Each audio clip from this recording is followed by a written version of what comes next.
घंटा और 40 मिनट ये मुज़ाकरात हुए हैं। उन्होंने कहा मेरा काम था आप लोगों को बिठाना, सहूलत कारी करना, वो मैं आज कर रहा हूँ। मैंने अपना फोरम आपको दे दिया है, कमेटी नंबर 5 खोल दिया है, अब बैठे आपस में गिले शिकवे करें, मुज़ाकरात करें। वो शुर्नियाँ भी छोड़ देते हैं बाज़-औक़ात, और बाज़-औक़ात जनाब वो बड़ी ऐसी दकीक गुफ्तगू करते हैं कि उस पर वो अजीब किस्म के ख्यालात आते हैं कि क्या हो गया है शेरुल मुहम्मद साहब को। इसहाक डार साहब, उन्होंने कहा हुजूर ज़रा अपने गिरेबान में झांके तो सही, जरा अपने आप पे भी तो गौर करें। आप पाबंदियां लगती हैं पाकिस्तान पर अमेरिका की तरफ से, और आपके पार्टी के अहम ओहदेदार हैं वो जनाब ध्यान देने शुरू कर देते हैं। तो फिर बताएं कैसे मुज़ाकरात आप आपसे शुरू करें? तो उस पर असद कैसर ने कहा कि जरूरत क्या आपको नहीं थी, मुज़ाकरात की जरूरत तो दोनों को है, बिल्कुल दोनों, एक को तो नहीं है। उन्होंने कहा जी बिल्कुल जरूरत है, हम भी चाहते हैं मुज़ाकरात, लेकिन हम कौन सा पहली दफा मुज़ाकरात के लिए आपको कह रहे हैं। फिर ये तलखी बढ़ते बढ़ते जब पीटीआई का एक तरफ तलखी बढ़ रही थी, दूसरी तरफ पीटीआई जो है वो बढ़ती जा रही थी। और आप देखेंगे 2013 के इलेक्शन आते आते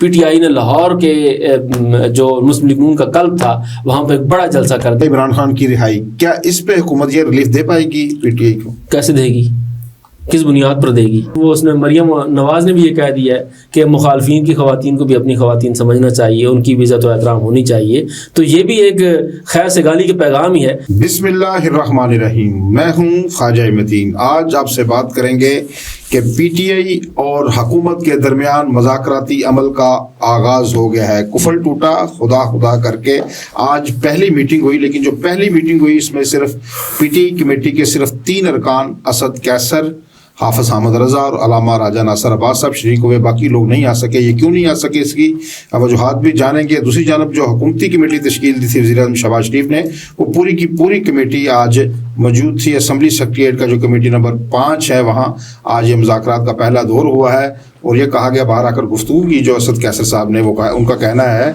कि 2 जनवरी को दोबारा मुज़ाकरात शुरू होंगे और वहाँ हम अपना चार्ट ऑफ डिमांड रखेंगे।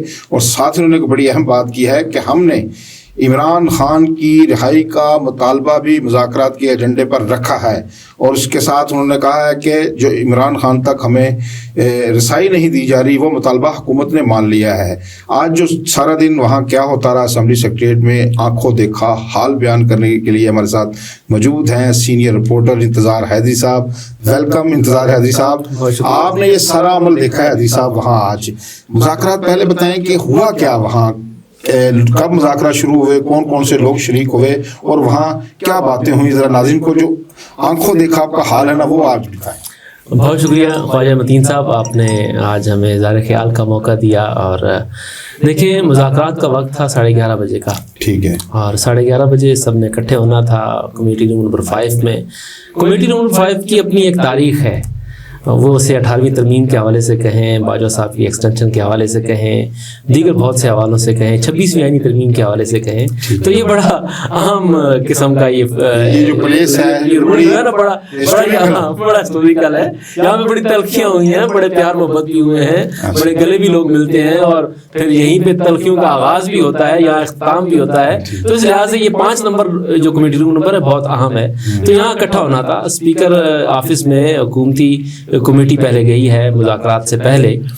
1 घंटा और 40 मिनट ये मुज़ाकरात हुए हैं, और पहले स्पीकर के पास हुकूमती जो कमेटी थी तमाम की तमाम, डिप्टी वज़ीर आज़म और इसहाक डार जो हैं उन्होंने उस कमेटी की सरबराही कर रहे थे, वो गए हैं। साबिक वज़ीर आज़म परवेज़ अशरफ उस कमेटी का हिस्सा हैं, उसके साथ साथ आप ये देखें खालिद मकबूल सिद्दीकी उस कमेटी का हिस्सा हैं, जी हाँ, और खालिद मकबूल सिद्दीकी, फारूक सत्तार भी उस कमेटी का हिस्सा है, ठीक है जी। इरफान सिद्दीकी जो हैं वो भी उस कमेटी में शामिल हैं, राना सलाउल्लाह साहब वो भी इस कमेटी का हिस्सा हैं। तो आप ये देखें भारी भरकम कमेटी जो है वो हुकूमत ने बनाई है, और तमाम जो हुकूमत के बड़े इत्तेहादी हैं वो शामिल हैं। अच्छा, अब उस कमेटी ने पहले तो मुशावरत की स्पीकर से कि स्पीकर साहब आपने कहा कि मैं सहूलत खाली करूंगा, आपने कहा कि तलखियाँ ख़त्म करें, आपने कहा वज़ीर आज़म साहब से कि मुज़ाकराती कमेटी बनाएं, उन्होंने बना दिए, अब हम आ गए हैं, बताएं क्या करना है। ठीक है, सवाल तो यही था, बिल्कुल ठीक। तो मुझे बताएं आप क्या करना है। उन्होंने कहा जी मैंने क्या करना है, आप नहीं करना है, जो करना है या आपने करना है या पीटीआई नहीं करना है। अच्छा, उन्होंने कमेटी को पूरा मैंडेट दिया कि ये मैंने कावश करनी थी। उन्होंने कहा मेरा काम था आप लोगों को बिठाना, सहूलतकारी करना, वो मैं आज कर रहा हूँ। मैंने अपना फोरम आपको दे दिया है, कमेटी नंबर 5 खोल दिया है, अब बैठे आपस में गिले शिकवे करें, मुज़ाकरात करें, किसी नतीजे पर पहुंचते हैं या नहीं पहुंचते ये बात की बात है, लेकिन बैठे तो सही ना, तलखियां तो कम करें कम से कम। ये इनिशिएट असल में कैसे हुआ, देखें ये जो इजलास अब खत्म हुआ है कौमी असम्बली का, कौमी असम्बली का ये 11वां सेशन था जब से ये असम्बली मार्ज़ वजूद में आई है। ये 11वां सेशन था, इसके आखिरी दिन से पहले, एक दिन पहले, सेकंड लास्ट दिन जो है वो शेर अब्दुल मरवत को अचानक जनाब ख्याल आया कि देखें यहाँ तलखियाँ होती रहती हैं, यहाँ जनाब खामखा से डिबेट होती है, हम सौतनों की तरह आपस में लड़ते हैं, बेहतर नहीं है कि मुज़ाकरात के ज़रिए मसला हल करें। तो ये मुज़ाकरात की अचानक कोई उनको वो ख्याल नहीं आया था, ये बाकायदा तौर पर उन्होंने सोचा था कि मुज़ाकरात कराने। और शेर अब्दुल मरवत साहब वो शख्सियत हैं पीटीआई में जो बड़े शोला बयान मुकर्रर के तौर पर जाने जाते हैं, ठीक है, वो शुर्रियाँ भी छोड़ देते हैं बाज़-औक़ात, और बाज़-औक़ात जनाब वो बड़ी ऐसी दकीक गुफ्तगू करते हैं कि उस पे वो अजीब किस्म के ख्यालात आते हैं कि क्या हो गया है शेर अब्दुल मरवत साहब को। बड़ी दिलचस्प शख्सियत के मालिक हैं, लेकिन उसके साथ साथ देखें कि उन्होंने ये बात की, उसके बाद फिर ख्वाजा आसिफ साहब ने जो है उन्होंने उसका जवाब दिया, फिर ख्वाजा आसिफ साहब के बाद अली मोहम्मद खान ने बड़ी जो है वो एक दबंग किस्म की तकरीर की, फिर शहरियार अफरीदी ने भी ऐसी तकरीर की, और आखिर में राना सनाउल्लाह ने सबको ठंडा कर दिया। ठीक है जी, तो अब वो मुज़ाकरात का हिस्सा हैं। ठीक है, अब ये बताएं कि आप जब पीटीआई और हुकूमत के जब अराकीन कमेटी नंबर जो 5 रोल नंबर 5 है वहाँ जब बैठे तो जो आपने क्या देखा वहाँ, वो आपको देखा? देखिए असल चीज तो ये है कि इजलास तो इन कैमरा था, अब हमें अंदर से जो पता लगा है, ठीक है, उसके मुताबिक तो ये है कि सबसे पहला गिला तो जनाब जो है वो उन्होंने किया, पीटीआई ने किया। ठीक है, उन्होंने कहा आप हमें बात करने का मौका नहीं देते थे, हम बार बार मुज़ाकरात का कह रहे थे, हम मुज़ाकराती कमेटी बना दी, आपने इतनी ताख़ीर कर दी। तो उसके बाद जो हुकूमती मुज़ाकराती कमेटी के सरबराह हैं इसहाक डार साहब, उन्होंने कहा हुजूर ज़रा अपने गिरेबान में झांके तो सही, ज़रा अपने आप पे भी तो गौर करें। आप पाबंदियाँ लगती हैं पाकिस्तान पर अमेरिका की तरफ से, और आपके पार्टी के अहम अहदेदार हैं वो जनाब बयान देने शुरू कर देते हैं, तो फिर बताएं कैसे मुज़ाकरात आप आपसे शुरू करें?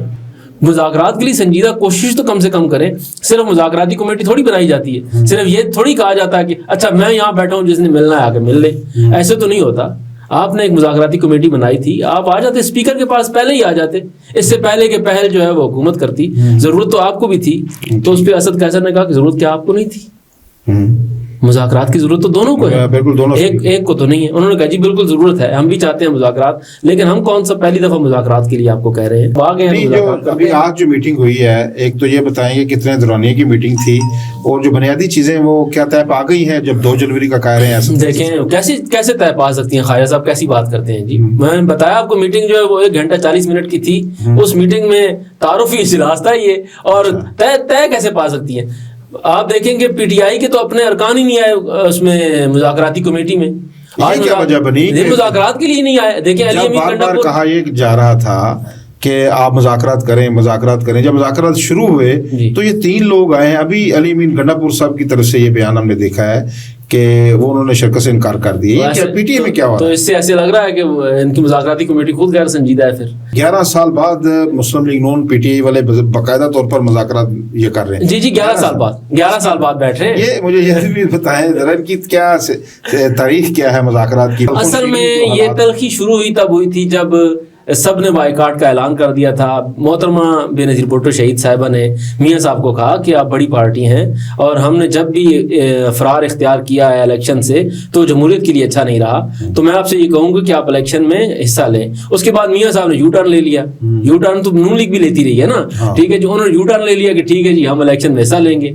इमरान खान साहब और जमात इस्लामी खड़े रहे, उन्होंने कहा जी हमने तो इन्होंने कहा कि हम नहीं करेंगे, लेकिन बहरहाल मौलाना फजल रहमान जो थे उन्होंने कहा कि जी हम आपके साथ आपका साथ देंगे और हम भी इलेक्शन में आएंगे, क्योंकि जब बड़ी पार्टियां आ रही हैं तो हमें क्या पड़ी है। लेकिन खान साहब ने اس وقت اور جماعت اسلامی جو ہے انہوں نے یکسر انکار کر دیا تھا کہ ہم جو ایک پہلے سٹینڈ تھا اس پہ برقرار رہے. اس وقت سے ان کی وہ جو دوری تھی نا وہ شروع ہوئی کہ اختلاف شروع ہو گیا کہ ہمارے ساتھ وعدہ خلافی کی ہے میاں صاحب نے سب کچھ کر کے, اور اب خود عین وقت پہ جو ہے وہ مذاکرات کے لیے آ گئے. ایک تو یہاں سے ان کا آغاز ہوا, پھر یہ تلخی بڑھتے بڑھتے جب پی ٹی آئی کا ایک طرف تلخی بڑھ رہی تھی, دوسری طرف پی ٹی آئی جو ہے وہ بڑھتی جا رہی تھی.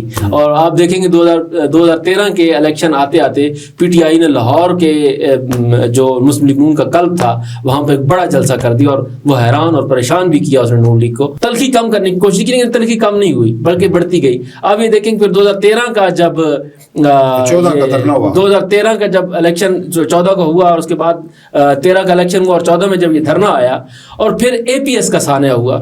اے پی ایس کے سانحے کے موقع پر پھر وہ موقع تھا جب مسلم لیگ نون کی قیادت یعنی وزیر اعظم میاں نواز شریف اور اپوزیشن کے ایک قسم کے اہم رہنما تھے. اپوزیشن لیڈر تو اس وقت وہ تھے سید خورشید شاہ صاحب تھے, لیکن اپوزیشن کے اہم رہنما تھے عمران خان صاحب. وہ اور یہ ایک میز پر بیٹھے, اور پھر یہ نیشنل ایکشن پلان پر اتفاق رائے ہوا. تو یہ جماعت وہاں پہ اکٹھی بیٹھی تھی, نون لیگ اور پی ٹی آئی. اچھا, اس کے بعد پھر یہ معاملہ جو ہے کچھ آگے بڑھا. میاں صاحب جو ہیں وہ بنی گالا گئے عمران خان صاحب کو منانے کے لیے کہ آپ پارلیمان میں آئیں, آپ پارلیمان کا راستہ اختیار کریں, آپ ایسے مت کریں. اس وقت خان صاحب نے ایک مطالبہ کیا تھا کہ ہماری بنی گالا والی سڑک جو ہے وہ اچھی نہیں ہے, تو وہ میاں صاحب نے کہا کہ وہ ہم بنوائیں گے. ایک تو یہ بات طے ہوئی, لیکن سیاسی بات کوئی ایسی نہیں ہوئی. پھر آپ یہ دیکھیں کہ دور آیا, بڑا کڑا دور آیا نون لیگ کے اوپر, جب 2018 میں جب وزیر اعظم عمران خان بن گئے. اس کے بعد بھی پھر میثاق معیشت کی بات اپوزیشن لیڈر نے کی. اس وقت شہباز شریف اپوزیشن لیڈر تھے, انہوں نے بات کی, لیکن خان صاحب نے کہا کہ یہ این آر او مانگ رہے ہیں, میں ان کو این آر او نہیں دوں گا. بات نہیں بڑھی, لیکن پھر بات نہیں بڑھی تو پھر بگڑتے بگڑتے بات بن بھی جاتی ہے, اور بات آگے بنی. آپ یہ دیکھیں کہ باجوہ صاحب کی ایکسٹینشن پہ پھر بیٹھے پی ٹی آئی. حالانکہ دیکھیں اس سے پہلے بڑے ایشوز ہو گئے تھے. آپ یہ دیکھیں کہ انڈیا اور پاکستان کی ایک بڑی کشیدگی ہو گئی تھی. اس کشیدگی میں اکٹھے بیٹھنا چاہیے تھا. وہ کچھ لوگ بیٹھے لیکن اس طرح سے یہ آپس میں بیٹھ نہیں سکے, ٹھیک ہے. لیکن اگر ان کا اتفاق رائے ہوا تو پھر ایکسٹینشن پہ اتفاق رائے ہو گیا. میاں صاحب بھی پھر تلخیاں بھول گئے, ٹھیک ہے, ایکسٹینشن ہو گئی. اس کے بعد پھر نہیں بیٹھے. اور پھر دیکھیں آج کا دن ہے 11 سال. یہ مطلب ایک مجموعی جو فگر آپ کہہ سکتے ہیں نا, وہ یہ کہ 11 سال بعد باضابطہ طور پر جو مذاکرات نون لیگ اور پی ٹی آئی کے ہو رہے ہیں. اور فی الوقت تیسرا جو ہے اگر کوئی فریق ہے تو تیسرا فریق اسپیکر قومی اسمبلی ہے, کوئی اور نہیں ہے جو ان کو بٹھا رہا ہے. ابھی کیونکہ پی ٹی آئی کا سب سے بڑا مطالبہ جو کارکن بھی چاہ رہے ہیں ان کے, وہ ہے عمران خان کی رہائی. کیا اس پہ حکومت یہ ریلیف دے پائے گی پی ٹی آئی کو؟ کیسے دے گی, کس بنیاد پر دے گی؟ دیکھیں نا, مذاکرات ہوتے ہیں نا, کچھ لوگ کچھ دو کی بنیاد پر ٹھیک ہے ہوتے ہیں یا نہیں ہوتے. جی, گیو اینڈ ٹیک ہوتا ہے نا. یہ بتائیں کہ کیا دے گی اور کیا لے گی. دیکھیں وہ کس طرح کرے گی. دیکھیں نا, ابھی دیکھیں جب مذاکرات شروع ہو گئے, پی ٹی آئی تو احتجاج پہ احتجاج کی کال دے رہی تھی, ابھی انہوں نے سول نافرمانی کی کال دینی تھی, ٹھیک ہے نا, وہ ابھی انہوں نے روک دی ہے. تو دیکھیں جب مذاکرات میں سب سے بڑا مطالبہ تو عمران خان کی رہائی کا ہے, اگر وہی نہیں ہوتی تو پھر کون سے مذاکرات. عمران خان کی رہائی اتنے جلدی نہیں ہونے والی, ایک چیز. اور دوسری چیز یہ کہ آپ یہ کہہ رہے ہیں کہ وہ تو مذاکرات کے ساتھ احتجاج کر رہے تھے اور سول نافرمانی. مجھے بتائیں کہ ابھی تک پی ٹی آئی نے جو احتجاج کیا ہے بنیادی طور پر مرکز کون سا رہا ہے؟ کے پی کے. کے پی کے مرکز رہا ہے نا. کے پی کے سے لوگ آئے ہیں, وزیر اعلیٰ نے ان کو لیڈ کیا ہے. آج وزیر اعلیٰ, ابھی آپ تھوڑی دیر پہلے کہہ رہے تھے کہ وزیر اعلیٰ نے انکار کر دیا ہے, یہ خبر ابھی آئی ہے کہ وہ انکار کر رہے ہیں. اب دیکھیں نا, یہ دیکھیں بات یہ ہے کہ یہ فضا دیکھی جا رہی ہے نا کہ اگر مذاکرات سے انکار کرتے ہیں تو کتنا فیم ملے گا, اور مذاکرات میں جاتے ہیں تو کتنی گالیاں پڑیں گی.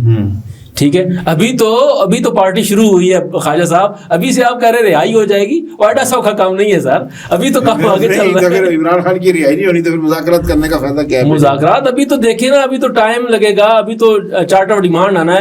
آج آپ مذاکرات کی بات کر رہے ہیں, پی ٹی آئی کی طرف سے صرف ایک شخص تھا مذاکرات کے لیے, اسد قیصر صاحب. نہیں دیکھیں علامہ راجہ ناصر, علامہ راجہ ناصر صاحب جو ہیں وہ اپنی جماعت کے سربراہ ہیں, سنی اتحاد کونسل کے سربراہ. تو ٹھیک ہے جی, اپنا حامد رضا صاحب ہیں, ٹھیک ہے. لیکن PTI کا اپنا جو کارکن ہے, اپنا جو لیڈر ہے, وہ تو صرف اسد کیسر ہے نا.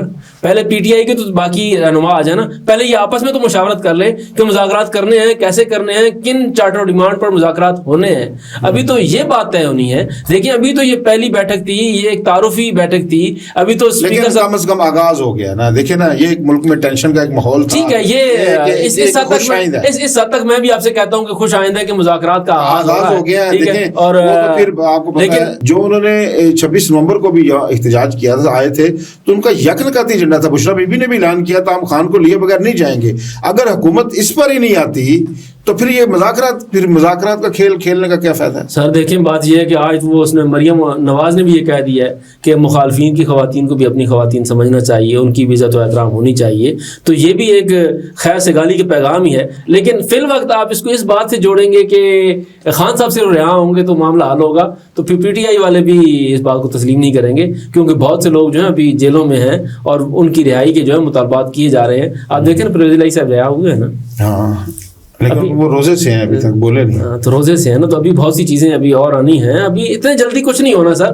ابھی آج پہلی مذاکراتی میٹنگ تھی. یہ ایک اچھی بات ہے کہ 11 سال بعد 2 سیاسی جماعتیں کم سے کم آمنے سامنے بیٹھ گئی ہیں. جی, وہ آمنے سامنے آنے کے بجائے کم سے کم بیٹھ گئی ہیں. آگے دیکھیں اب کیا آگے دیکھیے ہوتا ہے کیا. 2025 کا جو سال ہے, ہم توقع کرتے ہیں کہ اس ملک میں خوشحالی لے کر آئے. 2 بڑی جو سیاسی جماعتیں ہیں ایک دوسرے کے مخالف, وہ ان کی جو محاذرائی سے ملک کی معاشی طور پر جو ہے ان کو بڑا نقصان پہنچ رہا ہے. اور یہ کوئی سیاسی جو عدم استحکام کا جب کوئی بھی ملک شکار ہوتا ہے تو معاشی جو استحکام وہ حاصل نہیں کر پاتا. میرے خیال میں اس وقت بہت بڑا بریک تھرو ہوا ہے کہ PTI اور حکومت کے زعماء ایک میز پر بیٹھ کے ہیں. دیکھیں جب آپ بیٹھتے ہیں تو سیاست میں, جمہوریت میں میرا کہنا ہے, ہمیشہ یہی کہنا ہے کہ اس میں مذاکرات, گفتگو, ڈائلاگ کے علاوہ آپ کے پاس کوئی آپشن نہیں ہے. لیکن یہ بہت ہی خوش آئند خبر ہے. ناظرین آج کے لیے اتنا ہی. اپنا خیال رکھیے گا. اللہ نگہبان.